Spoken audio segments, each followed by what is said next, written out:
الجمعة فسعوا إلى ذكر الله وذروا البيع إن كنتم يا أيها الذين آمنوا إذا نودي للصلاة من يوم الجمعة فاسعوا إلى ذكر الله وذروا البيع ذلكم خير لكم إن كنتم تعلمون۔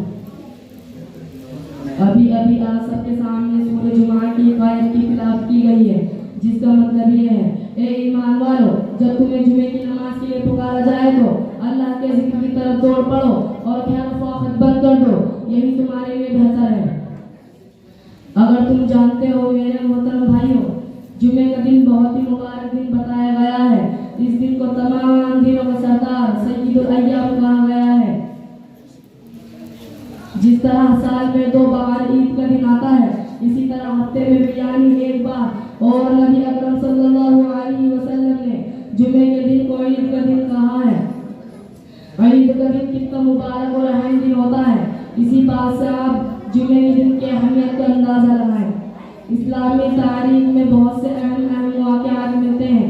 اسی تاریخ کو آدم علیہ السلام کی دعا جمعے کے دن ہی قبول ہوئی تھی۔ حضرت یونس علیہ السلام کو مچھلی کے پیٹ سے رہائی جمعے کے دن ہی ملی تھی۔ کربلا میں حضرت امام حسین رضی اللہ عنہ کو شہادت جمعے کے دن ہوئی تھی۔ حضرت نوح علیہ السلام کی کشتی جودی پہاڑ پر جمعے کے دن ہی ٹھہری تھی۔ قیامت بھی جمعے کے دن ہی ہوگی۔ اسلام میں اجتماعیت کو بہت زیادہ اہمیت دی گئی ہے، یعنی سب کام مل جل کر کرنا۔ اس لیے 5 وقت کی نماز مسجد میں آ کر ایک امام کی امامت میں ادا کی جاتی ہے، یعنی سب کام مل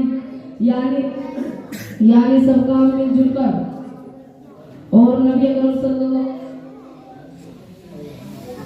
اسلام میں اجتماعیت بہت زیادہ اہمیت دی گئی ہے، یعنی جو نماز امام کے پیچھے پڑھ جاتی ہے، اس نماز کا ثواب اکیلے کی نماز سے 70 گنا زیادہ ہو جاتا ہے۔ اسی طرح روزے بھی سبھی مسلمان ایک ساتھ رمضان کے مہینے میں رکھتے ہیں۔ شہری گھر والوں کے ساتھ مل جل کر کرتے ہیں، افطاری گھر والوں کے ساتھ مل جل کر کرتے ہیں۔ وما علیہ